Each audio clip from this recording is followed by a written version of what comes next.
Good evening, everyone, and thank you for attending ACAM's seminar, Monday Morning Adjunct Therapies for COVID-19, COVID-19 Long Haul Syndrome, and COVID-19 Long Haul Syndrome Secondary to Vaccines, presented by Pamela Smith. Before we introduce everyone, I wanted to briefly mention a couple of upcoming events for ACAM. Save the date for ACAM's upcoming webinar with Jock Simon, Emerging Legal Issues and Updates on COVID-19 for Doctors on March 24th. Also, don't forget to sign up for the Medical CBD Crash Course for Healthcare Professionals on April 16th with Dr. Gregory Smith. Now I'd like to introduce our speaker, Dr. Pamela Smith. Dr. Pamela Smith spent her first 20 years of practice as an emergency room physician with the Detroit Medical Center and then 24 years as an anti-aging functional medicine specialist. She's a diplomat of the board of the American Academy of Anti-Aging Physicians and is an internationally known speaker and author on the subject of metabolic, anti-aging, and personalized medicine. She also holds a master's in public health degree along with a master's degree in metabolic and nutritional medicine. Now I'll hand it over to you, Dr. Smith. Good evening, everyone. Hope you are all doing well tonight. I'm sure it's a variety of times for everyone. We're going to spend the next hour or so, and I'm happy to take questions. Looking at the idea of COVID-19 and post-COVID-19 long haul syndrome caused by vaccine or not. According to the medical literature, people are getting a number of reactions. Some of this is based on my book called Max Your Immunity, which was recently released. Learning objective-wise, we're going to take a second to look at innate and adaptive immunity and really spend the rest of the time looking at treatment. So just so everybody's on the same page, different tissues work together in harmony to form complex systems in order to serve different functions in the body. And there's really two different kinds of immune systems. The bone marrow takes the hemopoietic cells and divides into the myeloid progenitor cells, which make RBCs, platelets, neutrophils, eosinophils, basophils, monocytes, which then make dendritic cells and macrophages. And again, that's the innate system. This one can be pro-inflammatory. And then down the other side, the lymphoid progenitor cells make natural killer cells, T lymphocytes, which make helper cells, regulatory cells, cytotoxic cells, and then lymphocytes, which make plasma cells and antibodies. And that's the adaptive immune system. So briefly, the innate immune system is also referred to as the natural immune system. And this system activates within minutes to hours after a foreign agent invades the body, whether it's an infection or a toxin. The innate immune system is composed, again, of those two lines. And this is the system that you have at birth. This is one that you inherit. So the potency is limited. Once activated against a specific type of antigen, the immunity remains throughout your life. It is inherited, and the response recognizes, supposedly, we hope, all types of viruses, bacteria, fungi, and other pathogens. And the same response is produced every time the pathogen invades the body. The diversity among the response produced is very low. That's different than the adaptive or acquired immune system, which occurs later. These cells are normally in silent mode, and they become active only when the antigen is identified. These cells develop over time, and the response appears after a week or two, so it's the delayed response type of immunity. The potency and effectiveness levels are very high because the combat cells are generally specialized. They're very powerful. The span of developed immunity can be lifelong, or it can be shorter. This is not inherited. The cells are very specific, and memory cells are present, which identify specific cells on each exposure. So the diversity of the response with the adaptive immune system is very high. We talk a lot about COVID and cytokines. So what are cytokines? They're a broad and loose category of small proteins important in cell signaling. They're peptides. They cannot cross the lipid bilayer of cells, so they cannot enter the cytoplasm. They are involved in autocrine, paracrine, and endocrine signaling as agents of immune modulation, and they're produced in many types of cells. They're produced in macrophages, B lymphocytes, T lymphocytes, mast cells, endothelial cells, fibroblasts, and various stromal cells. Any cytokine can be produced by more than one kind of cell. So the cytokines are important in health and disease, specifically in the host immune response to infection, inflammation, trauma, sepsis, and even cancer. So interferons, interleukins, chemokines, colony stimulating factors, and tumor necrolysis factor is also produced, which is pro-inflammatory. Adverse effects of cytokines have been linked to many diseases, such as schizophrenia, depression, cancer, and Alzheimer's. And oversecretion of cytokines can trigger what we now know is called cytokine storm. And these are people that develop COVID or COVID long haul, and they have a more intense response. So I did put lots of references in here for you. So when we look at COVID-19, more studies are needed, but a picture has begun to emerge that reveals that the CD4 plus T cells, the CD8 plus T cells, and neutralizing antibodies all contribute to the control of SARS-CoV-2 in both non-hospitalized and hospitalized cases of COVID-19. So what about post-COVID syndrome? When we actually look at this, we all know the risk factors, people with multiple disease processes, etc. We talk a lot about different treatment courses, but then what happens? If people get COVID long haul, what is the pathophysiology and what are the symptoms?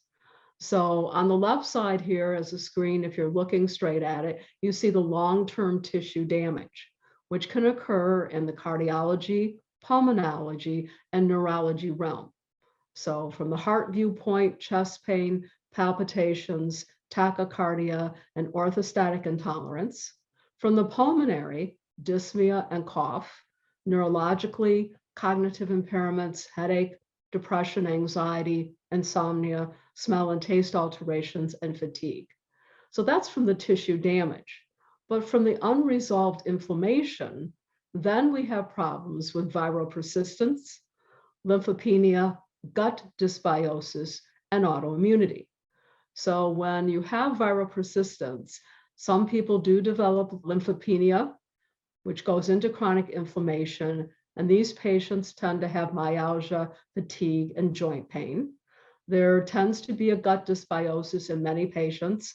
As we all know, 70% of the immune system is in the gut. And these patients end up with nausea, vomiting, and neurological issues. And then autoimmunity, fatigue, joint pain, headaches, cognitive impairments, and orthostatic intolerance. And honestly, I probably have seen all of these in my personal practice. And I do believe that COVID long haul and COVID long haul syndrome due to vaccines is an autoimmune response. We are starting to see that many people are having a reactivation of Epstein-Barr, a reactivation of cytomegalovirus, etc. So the pandemic of coronavirus disease has provoked a second pandemic, which are called COVID long haulers. And this is described in the medical literature. And so from this article, based on relapsing, remitting nature of post-COVID symptoms, then they look at the idea of potential infection-related symptoms up to 4 to 5 weeks, acute post-COVID symptoms from 5 to 12 weeks, long post-COVID symptoms from 12 to 14, and then persistent post-COVID symptoms lasting more than 24 weeks. I got COVID as one of the first cases in the United States, probably speaking at a medical conference that was international in December of 2019. I don't get viruses. I get bacteria. My last virus was in medical school 46 years ago. And then I got COVID and I had a cough for 4 months. So there's a lot of signs and symptoms: fatigue, cough and wheezing, rhinorrhea, chronic dyspnea and shortness of breath, brain fog, sleep disturbances, depression, anxiety, headache, hair loss. I'm sure you've seen all of these in your patients. rash. One of my regular patients called me and said, hey, can you see my boyfriend? They're both 50. I was seeing her for hormone replacement. She texted me a picture of him. He was a rash from head to toe. And he had had COVID. He had gotten the vaccine. When he got the booster is when he developed the rash. Myalgias, anosmia, heart issues, and orthostatic issues. I have a patient with terrible POTS. It has been a long-term problem. So this study suggests that 80% of the patients that were infected with COVID developed one or more long-term symptoms. So the amount is higher than we actually think. And the plethora of symptoms affecting multiple systems exhibited by long haulers suggest the presence of different underlying mechanisms. So we all love to look in this kind of medicine, what is the cause of the problem? So great question. We're going to look at all of these therapies. So I do suggest, because 70% of the immune system is in the gut, that you start by ordering a gut health test. Everybody has their favorites. There's many great companies that make tests and treat the patient according to the lab results. So far, in my personal practice, I have run gut health tests on every patient that has COVID long haul. None of them have had a normal gut, not a single one of them, even though many of them were already my patients and we had looked at gut health in the past. I do order a salivary test to look at DHEA and cortisol. Studies have shown that if you're looking at cortisol, not for Addison's or Cushing's, but cortisol for balance of hormones and things that we're looking at here, the gold standard is salivary testing. So we look at saliva testing, and I like to do 4.8 in the morning, 12 noon, 4 p.m., 10 or 11 p.m. I do look at complete thyroid studies. Some of these patients who had optimal, not just normal, but optimal thyroid studies now have thyroid dysfunction. The people that are clotting tend to have high ferritin. And is it the chicken or the egg? Is it the inflammation from the cytokine storm that's causing ferritin to go up? Or is it ferritin going up that's causing the inflammation? It's hard to say, but I am starting now to get ferritins on everyone. It's an inexpensive test. We're going to talk about melatonin, vitamin D, low dose naltrexone, iodine nasal spray. This is COVID long haul and COVID long haul vaccine syndrome, a mitochondrial illness. We're going to look at zinc, B vitamins, quercetin, and glutathione. Melatonin is a fascinating hormone. It's not just a sleep hormone. It has all of these functions in the body. It decreases inflammation, free radical scavenger, all of these other things, an antioxidant, but you can see it aids the immune system. So I've used COVID in my practice for many things. I'm sure you all have too. In fact, I treat stage 4 breast cancer with or without chemo with 20 milligrams of melatonin. It is a fabulous immune modulator. The combination of the anti-inflammatory and antioxidative properties of melatonin offers a possible therapy for COVID due to its effects on all stages of its life cycle, including cell entry, viral replication, and deleterious downstream signaling cascades. So the antiviral action of melatonin, what does the medical literature actually say? It decreases ACE2 surface expression with viral entry, and it decreases viral protein application through the inhibition of cryptotrypsin-like protease, which decreases viral replication. It has antioxidant actions. It scavenges free radicals. It increases SOD, increases glutathione, and increases catalase, which decreases reactive oxygen species. In fact, melatonin counteracts reactive oxygen species damage by stabilizing the inner mitochondrial membrane, and it activates the electron transport chain to improve mitochondrial respiration and ATP production, ultimately reducing electron leakage and reactive oxygen species generation. It has all of these anti-inflammatory actions. It does decrease NF-kappa beta signaling and all of these others as well, TNF alpha, COX-2, etc. It decreases angiotensin 2, which decreases activation of NF-kappa beta, decreases vasoconstriction and interleukin production. The binding of the SARS-CoV-2 to the ACE2 results in the formation of angiotensin 2. It blunts the protective effects of angiotensin 1 through 7. And melatonin increases the SIRT1 activity, which decreases the macrophage activity. So the combined effects of increased angiotensin 2 and decreased effects of angiotensin 1,7 results in the breakdown of the lung cells. And this is where you're seeing people with the shortness of breath, the people end up intubated. There's a pro-inflammatory response and adaptive immune response. And melatonin is an effective inhibitor of angiotensin 2 activation, and it facilitates the angiotensin 1,7 action. In addition, SARS causes severe lung pathology by inducing pyroptosis, which is a highly inflammatory programmed cell death. And the lymphocytes lead to lymphopenia, blocks effective immune response to the virus. So it triggers an innate immune system receptor known as an inflammasome, which causes inflammation. So viral protein created by SARS directly interacts with the inflammasome NLR family pyrene domain containing 3. And the activation of this system induces pro-inflammatory cytokines such as interleukin 1b and interleukin 18. So melatonin acts as an inhibitor of NLRP3 inflammasome.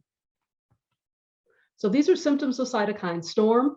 So cough, fever, headache, chills, lethargy, confusion, brain fog, muscle aches, nausea, vomiting, rapid breathing, rash. I have had a patient who seized, shortness of breath, swelling of extremities, and tremors. So specifically, the hyperinflammation that occurs when the lung issues occur, the monocytes and macrophages gather in the respiratory tract during the infection. And then melatonin exerts an anti-inflammatory effect. It inhibits NF-kappa beta, and it converts the hyperinflammatory glycolytic macrophages to anti-inflammatory ones. Melatonin exerts its antioxidant properties through direct scavenging of oxygen and nitrogen-based free radicals. And melatonin counteracts the reactive oxygen species damage by stabilizing the inner mitochondrial membrane. That is so important. In addition, through its antioxidant properties, it helps to regulate endoplasmic reticulum stress and apoptosis. So people say, oh, there's no studies. We have no idea how to develop therapies. There are many studies. This preclinical data suggests that melatonin may inhibit COVID-19 progression. So one of the most prominent effects of melatonin is on the red blood cell. Significant modifications of the lipids that disturbs the diffusion of gases that occurs with SARS, and melatonin settles this down. This study further looks at this pathway. When you have cytokine storm, which generates MPO and reactive oxygen species, you get a decrease in nitric oxide, vasoconstriction, the patient becomes hypoxic. Without the use of melatonin, the patient will commonly become B12 deficient. So that's another thing that occurs in all of this pathway. The authors of this trial suggest that insufficient melatonin production may have an important role in the increased susceptibility for people getting this disease. This study suggests that melatonin is a potential and promising agent to help overcome COVID-19 and boost the immune system. So this study concludes the use of melatonin which is reduced in elderly patients, which are more sensitive to this. I find this totally hilarious since I'm 67. I'll be 68 in July. I don't feel like a senior citizen when you actually use all the therapies that we do here at ACAM, and we help people look at the cause of the problem, and we're proactive with hormones and nutrients and eating better and exercise. The elderly part always affects me, but people do get immunosenescence. So if they're not healthy, their immune system gets worse with age.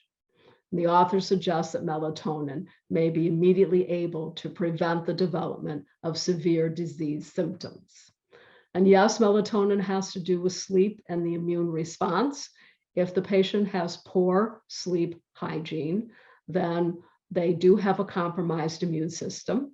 And trials have revealed that if a person slept 4 hours a night, it reduced their natural killer cell activity by about 72%, which increases their risk of developing any viral infection and cancer. We're starting to see that now with COVID as well.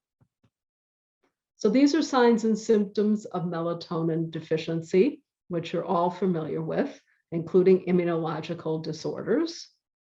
These are the causes. And I do want to go through this because I think it's really important. People who eat too many high glycemic index carbs, excessive intake of alcohol, caffeine abuse. Moderation is the key to health. Tobacco. Probably the biggest one on here is electromagnetic fields. Unless I'm speaking like I am tonight or I'm on call, I turn off my cell phone, I turn off my computer at 7, and I sleep like a baby. I have normal melatonin. I have my patients consider that as well, because all these computer screens, etc., are lowering melatonin. The aging process does vitamin B12 deficiency, aspirin, indomethacin, ibuprofen, acetaminophen, and the medications there are some of the common ones that can actually lower melatonin. And so melatonin is used to treat everything now, including COVID-19.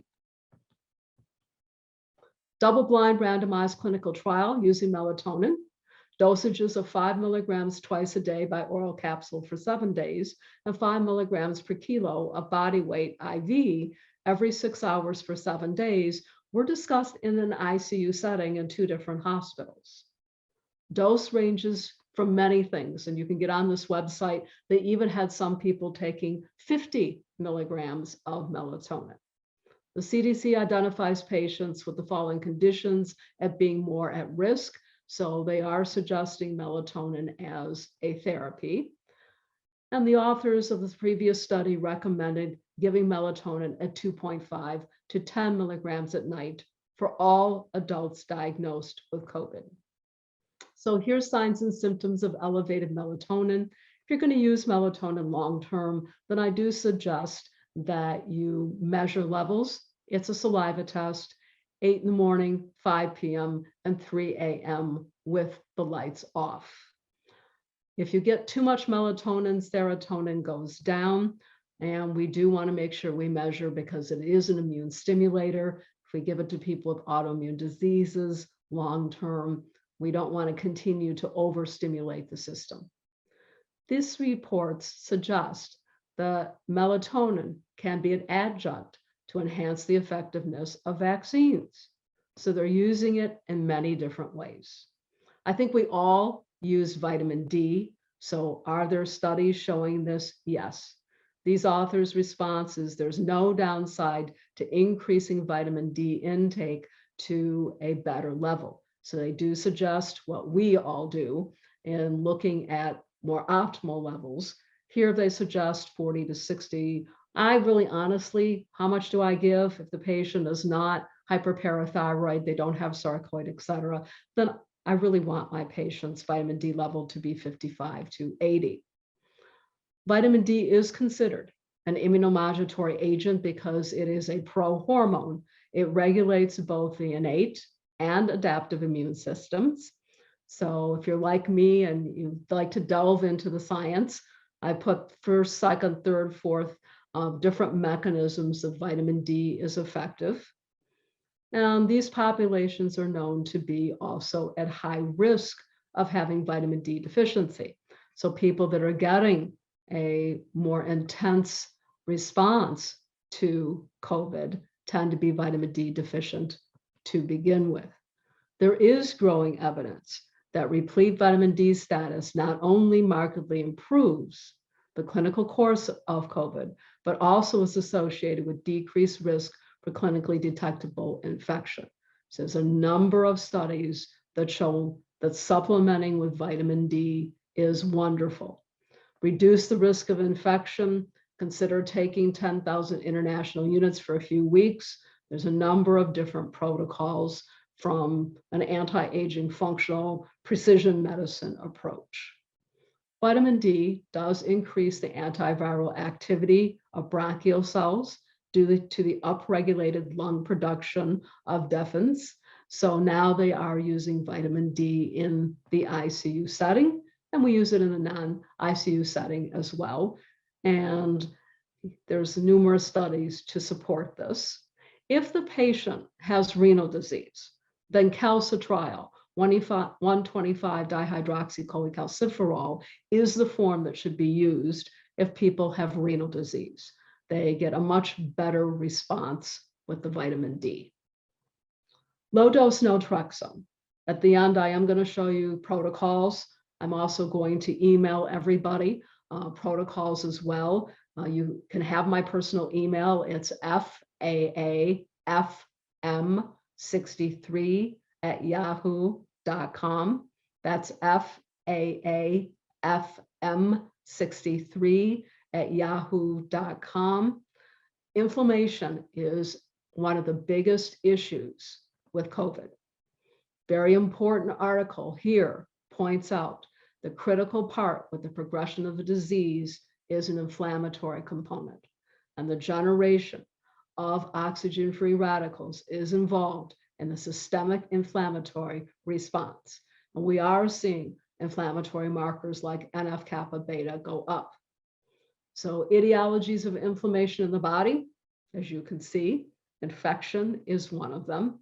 And my favorite way to control this is hands down, low dose naltrexone. It is an immune modulator, anti-inflammatory agent. It controls pain, it helps with weight loss, and it reduces cytokine storm. So a lot of you are familiar with naltrexone. There's its pathophysiology. If you're not, potential short-term side effects, insomnia. About 30% of people get insomnia the first night, then it goes down to 1%. Vivid dreams, fatigue, loss of appetite, nausea, hair thinning, mood swings, and mild disorientation. These are almost all dose dependent. I've been using LDN in my practice for many years for autoimmune diseases and cancer and diabetes and anything that's inflammatory. Back down on the dose and the short-term side effects tend to resolve. Potential long-term side effects. So far, I've not seen these, but you should know they are possible. Counterindications, acute hepatitis, liver failure, recurrent or current opioid or alcohol ingestion. The most common dose for mild and moderate infection I've got on my protocol. If someone is asymptomatic or mild, then I put them on the iodine nasal spray. We're going to talk about vitamin D and 1 milligram of LDN. So all of my patients are getting low dose naltrexone. And once we started using it, so far, we haven't had any new long haulers or post-COVID long haul syndrome from vaccine patients. We are changing the standard protocol a little bit. We start with 1.5 milligram capsule an hour before bedtime for 5 days. Then the patient takes 2, so they're on 3 milligrams for 5 days. Then they take 3 for 1.5 milligrams, so they're on a total of 4.5 milligrams for the next 5 days. And then we have it compounded into a single 4.5 milligram. If you're not familiar with LDN, it is compounded. It does come from naltrexone, which we use for drug overdose, but in low doses and even micro doses, great anti-inflammatory agent and wonderful for pain control. So are there studies to show this? There are. Small amount of inflammation heals, too much causes disease. The second thing that is paramount, or the third thing, is iodine nasal spray. This randomized clinical trial investigates the efficacy of nasopharyngeal povidone iodine solution in reducing the viral load of patients with COVID-19. The nasal spray can safely be used in concentrations of 1.25 milligrams in the mouth or the nasal hairs up to 2.5 milligrams. And in this study, it killed COVID in 15 seconds. It kills MERS, it kills SARS, it kills many different kinds of viruses. It's quite fascinating to look at. All concentrations, they use different doses in this study, killed SARS-CoV-2 within 60 seconds of exposure time. And this study proposes the use of 0.5 for healthcare workers. This study concluded that iodine nasal spray will become an effective for prevention and treatment of COVID. The patient's already on an iodine supplement, then they do need to stop the iodine supplement while they're on the nasal spray. And the people, when they use the nasal spray, it's with the head upright. And a dose is 1 nasal spray to each nostril is 1 dose. So I just spoke at a medical conference recently. 3 days before I got on the plane, I did use this once a day, 1 dose. And then when I came back, I used it for 3 days as well. It is very beneficial. There is one company that does make this. It cannot be compounded because it's on the no compound list. So if you're interested in the name of the company, then please email me at faafm63@yahoo.com. We have found this to be fabulous, whether we're using it for prevention or whether we're using it long-term. We don't suggest the current dose that's out be used daily because it's 1.25%. The company is coming out with a new dose for daily use for healthcare workers shortly. COVID long haul syndrome is a mitochondrial illness. One rationale when we look at adult onset medical disorders that are mitochondrial in nature, they're becoming more common, and many of them do have also dysfunction of the thyroid and adrenal dysfunction as well. So an important part of the first immune response, the activation of neutrophils, results in the production of reaction oxygen species. They release excess due to the stimulation of neutrophil activity, as we discussed.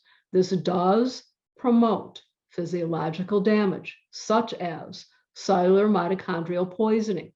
You get oxidative phosphorylation uncoupling and lipid peroxidation.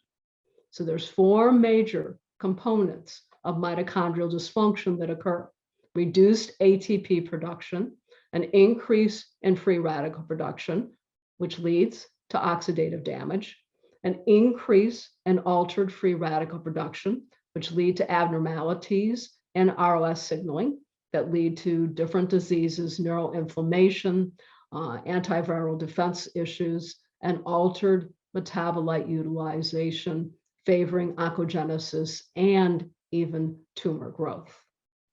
So impaired mitochondrial function is associated with deficits in mitochondrial performance, all of these, from ragged red cell fibers to histological changes to disorganization of actin filaments to accumulation of lipofusion bodies, accumulation of glycogen consistent with the mitochondrial impairment, decreased mitochondria, so the numbers of the mitochondria are decreased, increased DNA fragmentation, and focal areas of chronic muscle contraction. So symptoms of mitochondrial disease depends on really how severe the disease process the patient gets. Did they have mild, moderate, or severe symptoms? So these are symptoms of mitochondrial illness. I've had several patients that have had almost all of these. So this is the cocktail we are using in our practice. And we're trying to get people to look at this idea and their practices of many varieties. We have dentists using this, and we have physicians using it, and we have nurse practitioners and pharmacists, and just really a myriad of people. So magnesium glycinate or 3 and 8, 400 to 600 milligrams, CoQ10 and alpha lipoic acid, 3 to 400 milligrams, D-ribose, 5 grams, 3 times a day, NADH 10 milligrams twice a day. And if they have a high TMAO level, they cannot take the L-carnitine. So if we're going to use L-carnitine for more than 1 week, we do measure TMAO levels. People have high levels again. That's when you cannot supplement. And these doses are for people with normal renal and hepatic function. We have discovered all of these are important. People who end up with this fatigue with COVID long haul and COVID long haul syndrome due to vaccine, this is a perfect cocktail. The D-ribose is a major component of this. More and more studies are accumulating about COVID-19. Some of the aspects of the pathophysiology of disease show that these patients do have already a magnesium deficiency. So these are some of the possible mechanisms by which magnesium can reduce inflammation, reduce oxidative stress, and help with bronchial smooth muscle relaxation. In this cohort study, combined treatment of magnesium, vitamin D, vitamin B12 reduced the proportion of older COVID-19 patients with clinical deterioration that needed oxygen.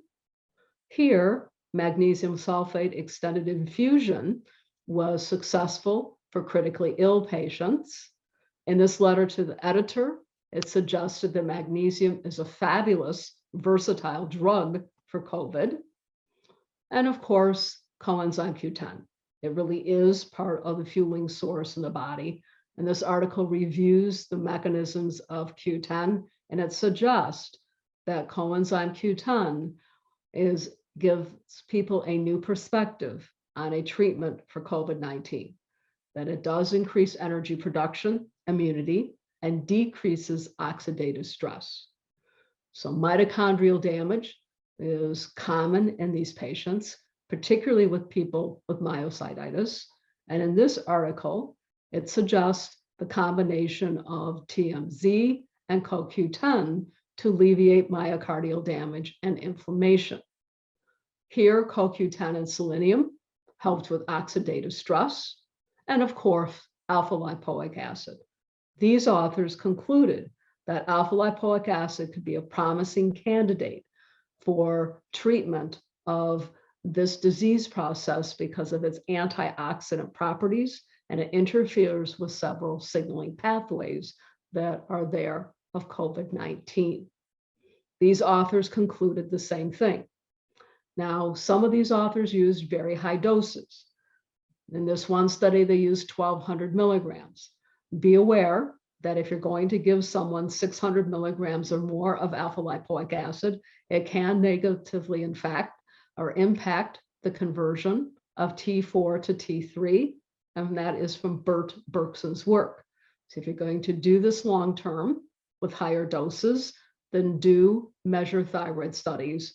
So far, I've used 300 to 400 milligrams, and it has gone very well. It decreases inflammatory markers of C-reactive protein, interleukin-6, and TNF-alpha.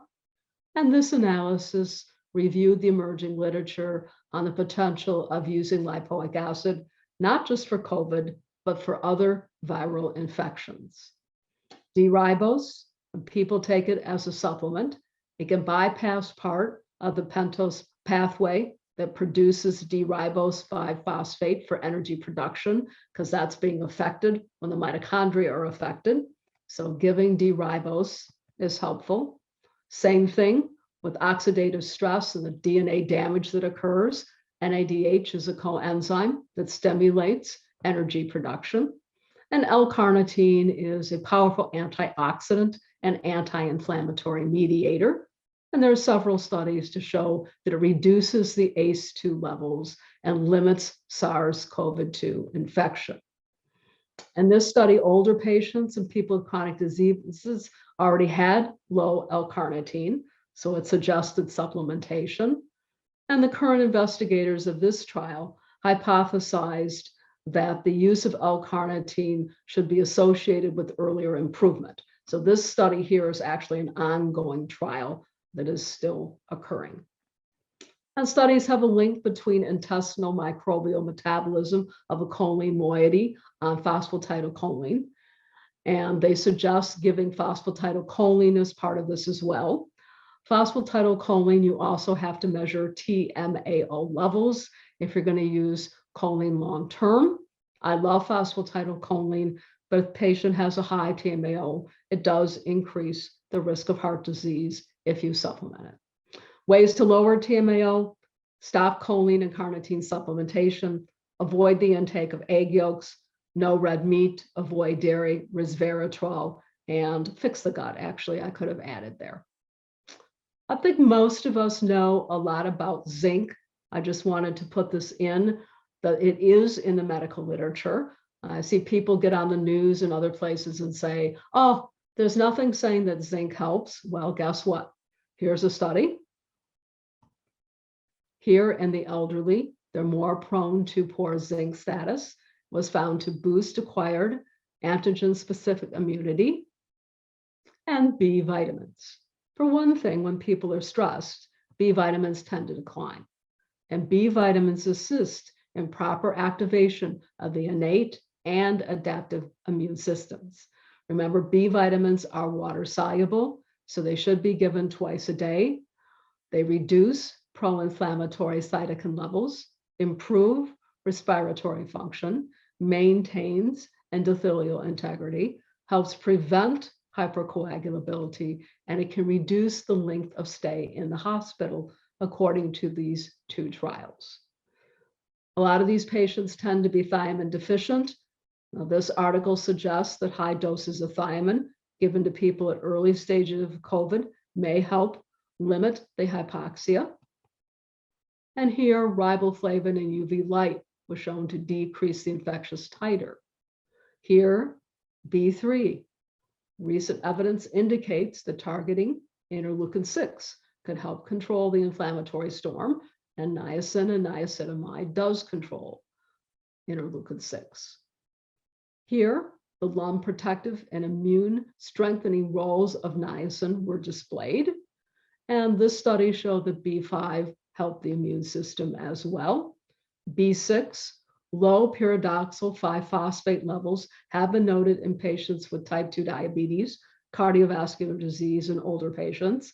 And these are the people who are tending to get the worst kind of COVID and COVID long haul. And these studies show that pyridoxal 5-phosphate levels reduce abnormalities in platelet aggregation and blood clot formation. And researchers at Victoria University reported that B6 upregulated interleukin-10. How about folic acid? It was suggested that folic acid could be beneficial for the management of COVID-19 associated respiratory disease in the early stages. The methylated form was found to be therapeutic in this study. B12 acts as a modulator of the gut microbiota, and low levels, homocysteine goes up, you have more inflammation, more oxidative stress, more reactive oxygen species. And these authors suggest that since symptoms of B12 deficiency are close to the ones with COVID-19, that we should probably supplement with this important vitamin as well. Same thing was found in these articles. In a clinical study conducted in Singapore, COVID-19 patients who were given B12 supplements and magnesium had reduced COVID-19 symptom severity, and the supplements significantly reduced the need for oxygen and intensive care support. This study as well. These people do tend that get the worst end of the disease with COVID long haul, etc. Many of them are poor methylators. You don't want to over-methylate people though, so look at their methylation status, because over-methylation can cause any of these symptoms. and increase the risk of developing most cancers. Quercetin, it's a bioflavonoid, and it does suppress an NLRP3 inflammasome by affecting these regulators. And this article suggests using quercetin 500 milligrams twice a day.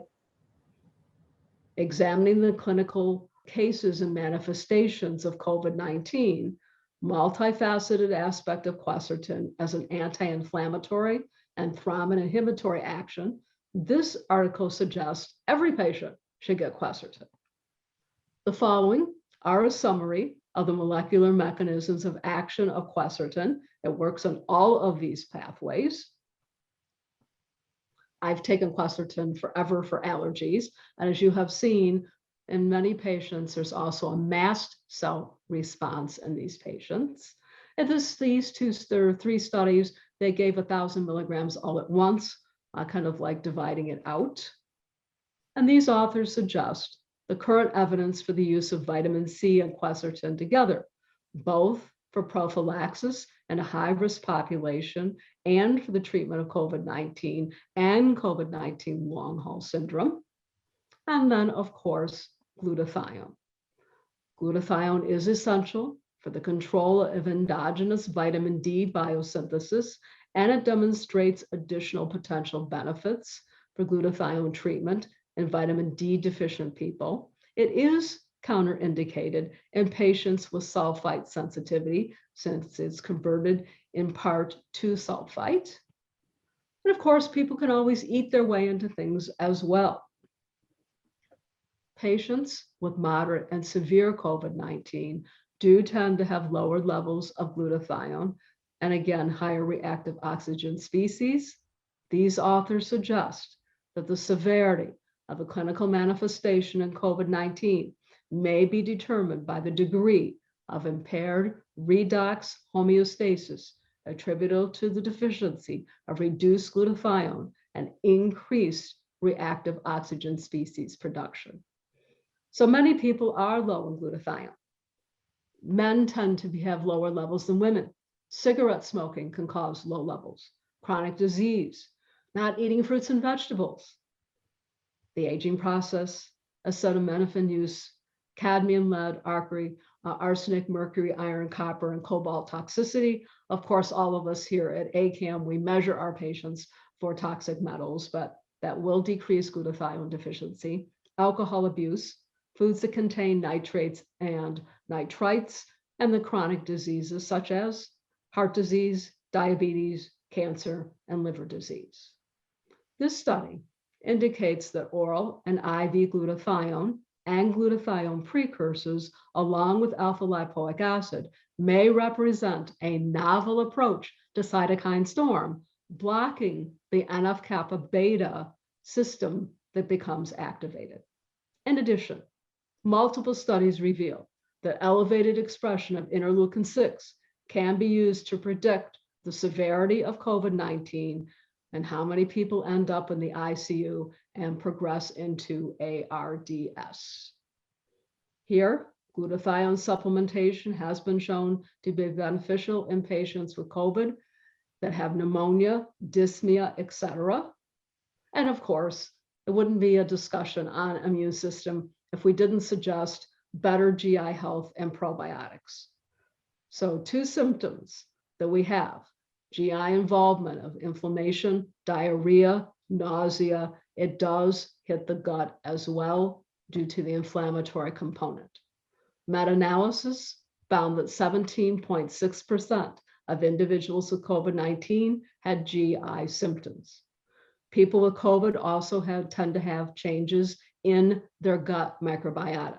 So they have dysbiosis, and they end up with decreased bacteria such as lactobacillus and bifidobacterium.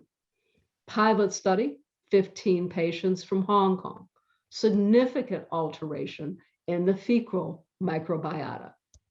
The role of probiotics in preventing viral respiratory infections has been considered. Now they're looking at it for COVID and COVID long haul. And these articles, the researchers suggest the use of probiotics in people with COVID, since they reduce inflammatory cytokines and the GI symptoms.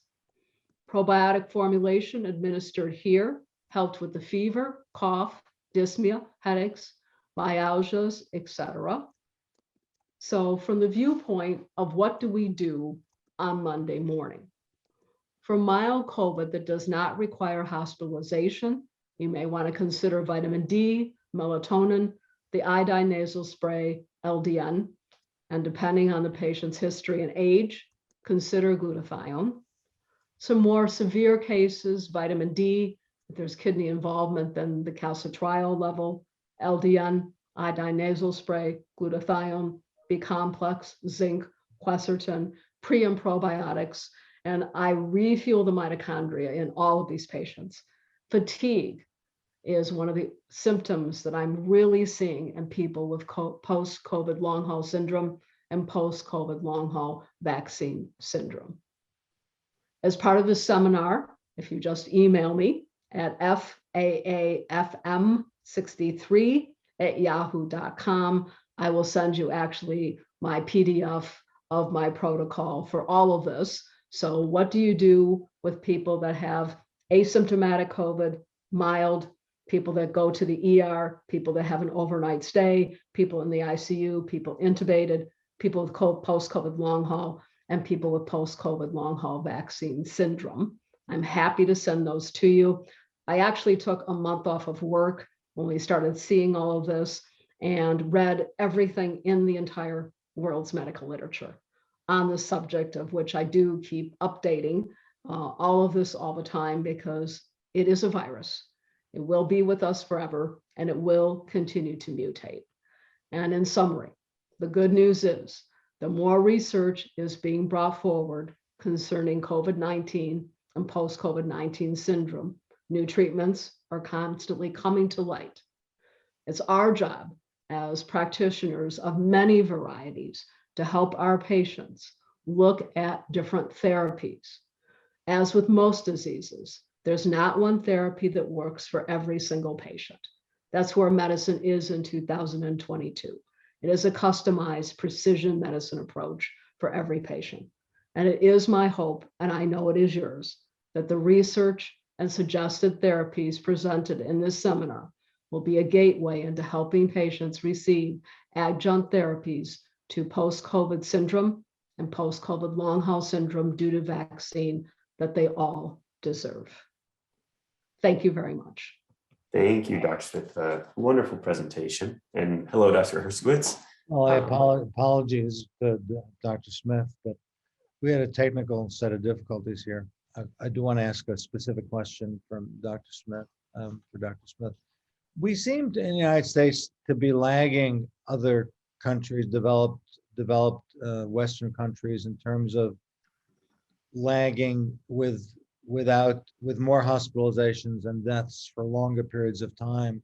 And we sort of know that this variant is still occupying the ACE2 receptor, et cetera. So why do you think that Americans may be at particular risk for this dragging out in the hospital with regards to hospitalizations more so than perhaps other countries?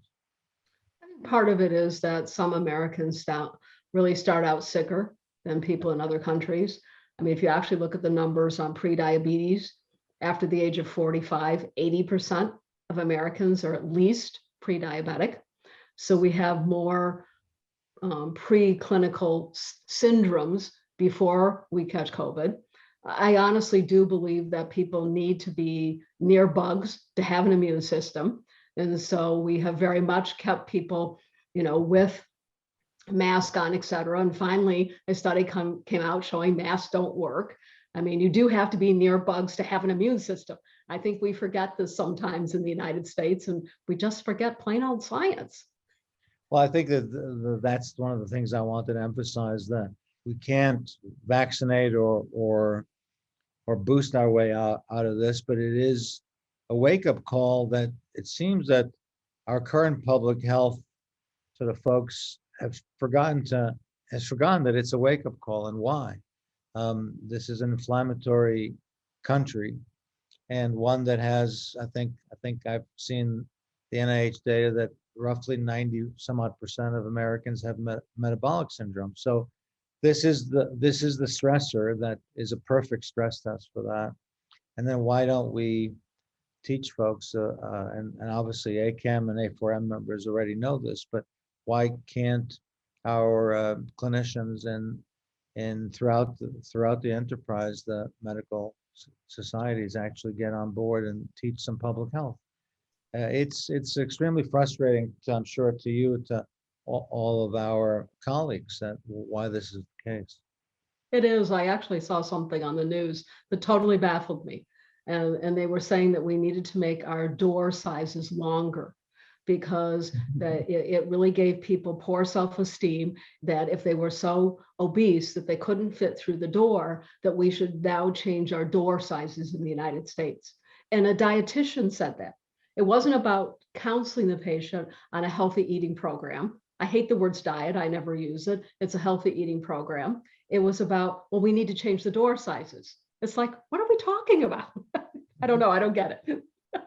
Oh, I know that one of the questions, Daniel, is regarding whether or not Dr. Smith has any experience using colloidal silver as an antiviral, local effects. Can you comment on that, please? I have, and I've used it as an antiviral actually for many, many years. I did not put it in the seminar because I haven't seen a clinical trial. Right. And I tried to keep this to ones that had literal clinical trials. Since we're not discussing therapies at all, we really need to look at something more than the vaccine. And what else are we going to do? Because again, the virus isn't leaving. We have one from Jan McCormick that says, what do you know about bifidobacteria for the gut to help in prevention? Oh, but that's a whole seminar in itself. Truly, you have to fix the gut. And, you start back doing the 5-hour program, but I have, looked at many different gut programs, but you have to fix the gut. And people like myself who, after I delivered when I was 25, I infarcted off my ileum all the way to the ileocecal valve. So I've had no ileum all these years. I'm just happy that, I didn't pass away, because when I was 25, I spent 31 days in an ICU. So I acutely know how important gut health is. It is one of the most important things. So we have to do whatever it takes to replace the right good bacteria, whether we're looking at pathogenic varieties. It's important to go back and repopulate, and again, the 5-hour program is key. Says, I suspect I had COVID a few months ago. My tests were negative. At the time, all symptoms were above the neck with fatigue. It lasted a week, very mild. Will a T-cell test tell me anything? It will depend. Everybody's discussing the accuracy of different tests, so it's hard. I actually had antibody tests after I knew I'd had COVID, and they came up negative until they had more sensitive studies done. So I really do believe testing in some cases is in its infancy. So that's the reason why we have gone to, in our practice, and we'd like to suggest to everybody tonight that even if the patient has something mild, that we do use vitamin D, the nasal spray, and we do use LDN at 1 milligram for the milder cases, heavier doses and longer term for the more intense cases, to decrease that inflammatory response, because the testing is not perfect. Just for me to chime in on, just the basic science is such that after a viral infection, you do get immediate antibody production, but that's supposed to peak and then lessen over time. It's just natural. So to use that test as a guidance of whether or not you have true immunity is a simplified version of science.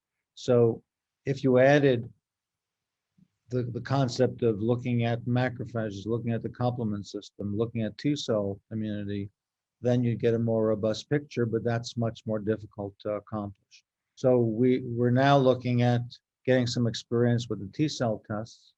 I think T-cell Direct is one test that we're beginning to use. It's expensive. It's like $150 a test. And there's no one to talk to about it. I mean, you can't convince your doctor that you don't need a booster because you have T-cell immunity.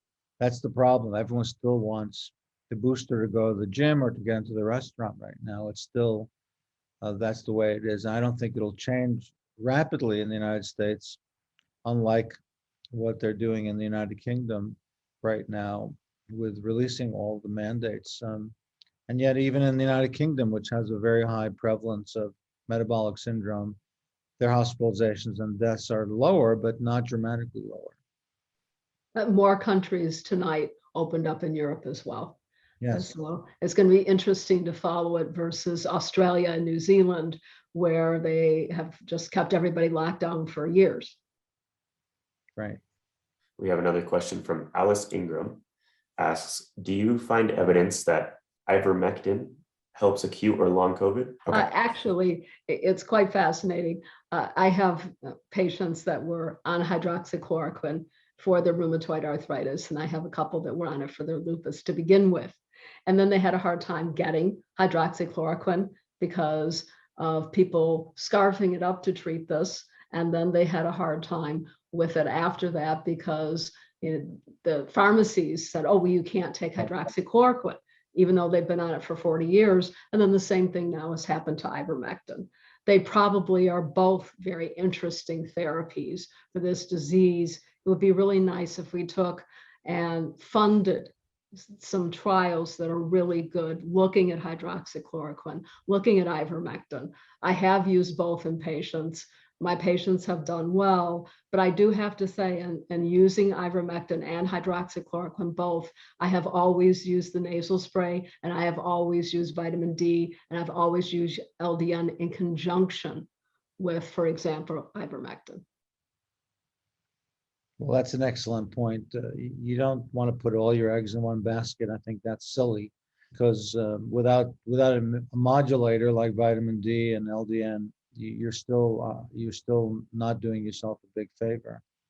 There is an ivermectin study that is ongoing, NIH sponsored, and don't you worry, Dr. Smith, the results will be in late 2023. Oh, good. We have a question from Madison that asks, any studies on natural immunity versus vaccine immunity?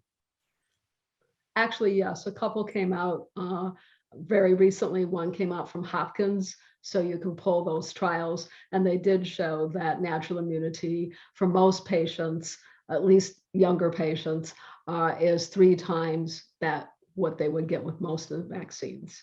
So you can pull that trial, it just came out. Another question from Gerald Murphy asks, would you give us the name of the iodine nasal spray and where we can obtain it? You're one of the several healthcare providers who have recommended it. Absolutely, just email me. My understanding is this is for CME, so I'm not supposed to say anything. So just email me at faafm63@yahoo.com, and I'm happy to send you the information. I'll send you the name of a rep in your area. Just tell me where you live. Great. Well, you're a very strict interpreter of the law. Because after the lecture is over, you're allowed to say what you need to say, but because you're being asked by the audience, and it's no longer CE credit. But Oh, I understand. But because I'm less strict, I'm gonna make sure that everyone knows that Dr. Smith has written about a dozen books to date, and she's just published the latest book on maximizing our immunity called Max Your Immunity, because this is. Oh, there you go. Good for you. since it's not for CME, we'll hold it up. Well, then do it. Yeah, because I mean, the reality is that we have right now 15 to 20 million more people at the same time manifesting post-viral autoimmune states, more so than at one time. You know, this virus is immunogenic like many other viruses, but it has a tendency to produce autoimmune sequelae based on the way it acts in order of magnitude more with more patients than before. So we have, by NIH estimates, 15, 20, even 30 million people running around with some level of autoimmunity. So these words of wisdom in terms of the stack that Dr. Smith presented to us today with real evidence is going to make a huge difference. And now we have all the major medical centers in the United States, every single one has a long COVID building or a long COVID clinic.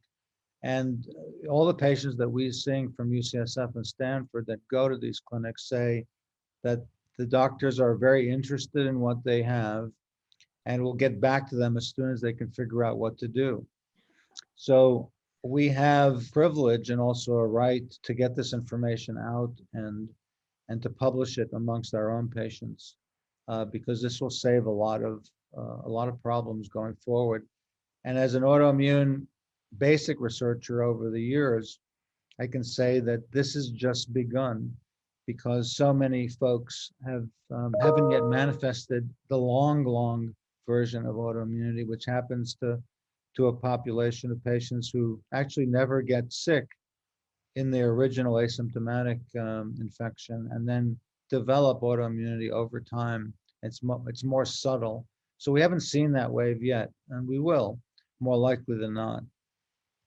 We are starting to see people with reactivation of Epstein-Barr. So Yes. we have started tracking that and cytomegalovirus. So it's actually become interesting. More to come with all of you on that subject. All right. Well, thank you so very much, Dr. Smith. I apologize for getting in late, and I really applaud you for taking that month off and saving everyone else the full month of time. It would take them probably 6 months for us to review the world's literature like you have. And again, it's always been a pleasure, and continue to do so. Bye-bye. Thank you so much for the opportunity. Have a good night, everyone.